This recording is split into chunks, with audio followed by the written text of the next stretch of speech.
সম্প্রতি সামাজিক যোগাযোগ মাধ্যম ফেসবুকে কক্সবাজার সমুদ্র সৈকতে নারীদের হেনস্থা করা হচ্ছে এমন 3টি ভিডিও ভাইরাল হয়। ভিডিওটিতে যে নারীদের দেখা যায় তারা অসামাজিক কাজ করে সৈকতের পরিবেশ নষ্ট করছে এমন অভিযোগ তুলে তাদের শারীরিকভাবে আঘাত ও জনসম্মুখে কান ধরে উঠবোস করান মোহাম্মদ ফারুক নামের এক ব্যক্তি। এমন ভিডিও ছড়িয়ে পড়লে সেখানে নেটিজেনদের মিশ্র প্রতিক্রিয়া দেখা যায়। আইন নিজের হাতে তুলে নেয় অনেকেই সে ব্যক্তির সমালোচনা করেন। একই সাথে গুঞ্জন রটে অভিযুক্ত ব্যক্তি শিবির কর্মী। তবে এমন গুঞ্জন প্রত্যাখ্যান করেছে সংগঠনটি। ছাত্র শিবিরের ভেরিফাইড ফেসবুক পেজে ঘটনাটি উল্লেখ করে এই অভিযোগের জবাব দেওয়া হয়েছে। যমুনা রেফ্রিজারেটর, খাবার ফ্রেশ তো লাইফ জম্পেশ।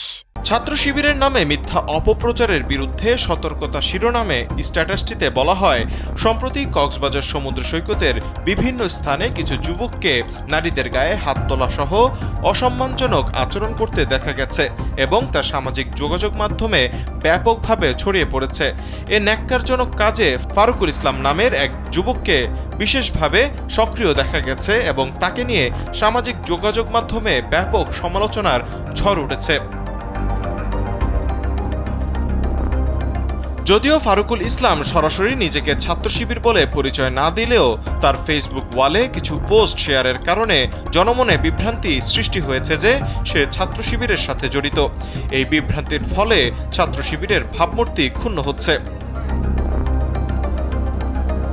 ছাত্র শিবিরের পক্ষ থেকে স্পষ্টভাবে জানানো যাচ্ছে যে ফারুকুল ইসলাম বা তার এই ধরনের আচরণের সাথে ছাত্র শিবিরের দূরতম কোনো সম্পর্কও নেই। ছাত্র শিবির সবসময় নারীদের প্রতি সম্মান প্রদর্শন করে এবং নারীদের অসম্মান, অশ্রদ্ধা বা যে কোনো ধরনের অপমানজনক আচরণের তীব্র বিরোধিতা করে থাকে। ফারুকুল ইসলামের আচরণ ছাত্র শিবিরের আদর্শ ও নীতির সম্পূর্ণ বিপরীত। এ সময় শিবিরের পক্ষ থেকে নারীদের সম্মানহানিকর যে কোনো কর্মকাণ্ডের তীব্র নিন্দা জানিয়ে এর বিরুদ্ধে যথাযথ আইনানুগ পদক্ষেপ নেওয়ার জন্য কর্তৃপক্ষের প্রতি আহ্বান জানানো হয়।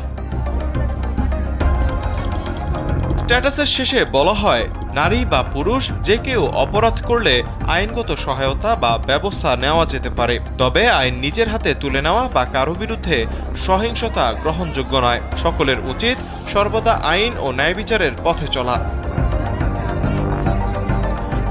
তৌহিদুল ইসলাম তারেক, কালবেলা।